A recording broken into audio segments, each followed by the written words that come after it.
Hey, welcome back to Fireside Bourbon, and this is National Bottle and Bond Day. Of course, you all know by now, I'm sure most of you know, and for those that are wanting to learn, that Bottle and Bond is a designation that was formed in 1897, and it was to protect the integrity of the juice, the whiskey, the bourbon, and to protect that it would be controlled in what was getting delivered to the consumer, because before they were just doing all types of crap. These rectifiers were just taking total advantage of the situation and were literally milking it for everything they could. You didn't know what you were really getting.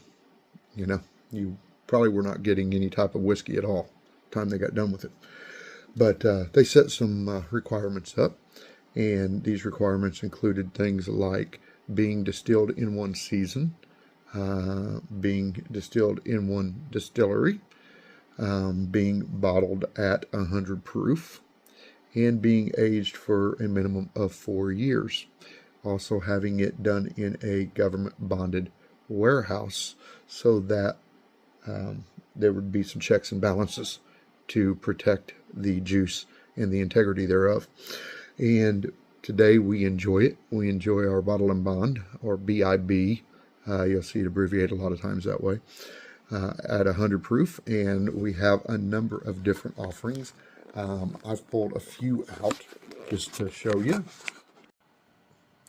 There we have just a few right here. I just pulled a few out. There's a Jack Daniel's Bonded Rye. These are just a few. I'm also working on a flight testing of them, and we are taking full advantage of the Bottle and Bond Day to do this flight testing, and we will give you the results at the end of this video. And what we come in, I will tell you we have chosen 2 high ryes and 2 regular lower rye mash bills. One of the high ryes is the 1792 Bottle and Bond. It's an undisclosed mash bill, but we know it's a high rye. The other high rye, let me grab the right one here, is the Old Granddad. Of course, the 1792 is coming out of Barton 1792. The Old Granddad is coming out of Jim Beam Distillery, and again, it's a high rye. It does have a disclosed mash bill, and it is 63% corn, 27% rye, and 10% malted barley. Then we're doing 2 regular mash bills, which is this Heaven and Hill, which is identified as being aged 7 years. So it definitely meets the requirement of the minimum 4. And its mash bill is a 78% corn, 12% malted barley, and a 10% rye. And then the 4th that we're doing in our flight today is the Early Times Bottled and Bond. And of course, it's coming in with a lower rye mash bill, also at 77% corn, 11% rye. I'm sorry, 79% corn, 11% rye, and a 10% malted barley. As far as the appearance of these 4 glasses, these things are very similar. One thing I did notice, that the 2 high rye mash bills, 1792 and the Old Granddad, both were a little lighter in color, but we know that they probably don't have the amount of age that the others do.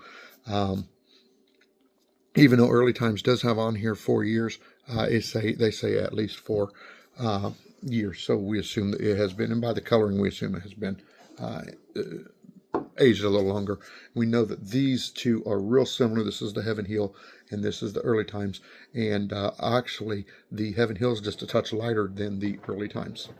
So, again, not always 100% indicative, but you can pretty much figure and count on a little darker, a little more age, a little more time in the barrel. With that said, we will get back with you in a little bit, and we will share a little more about our flight that we're doing for this Bottle and Bond Day. Okay, so I've done my flight of the 1792 Bottle and Bond, the Heaven Hill Bottle and Bond, the Early Times Bottle and Bond, and I did the Old Granddad Bonded Bottle and Bond. And this is what my sheet comes up to. I'll let you take a look at it and let you pause on it if you'd like, so you can look it over.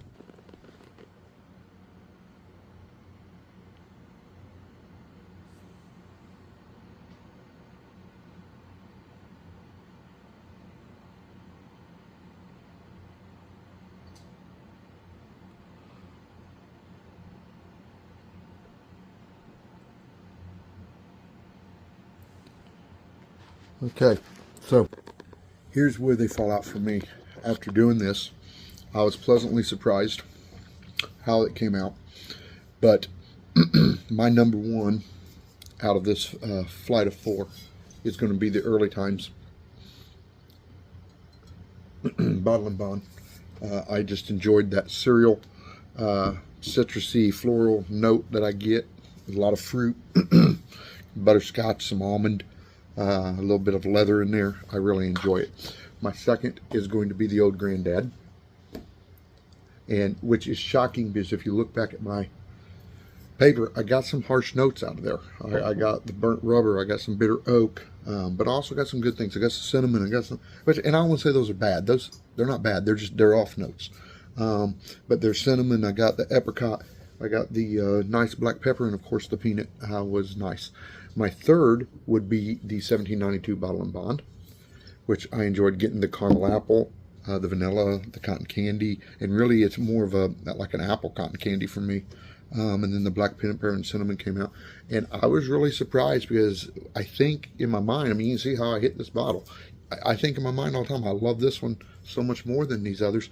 But actually, with tasting it and testing it just now, and I still got some good notes: caramel, dark fruits, oak, toffee. My most off note was the burnt brown sugar, but it definitely does not. If today it did not compare as well. So that's how I do a flight. That's how I set up my paperwork and go through it.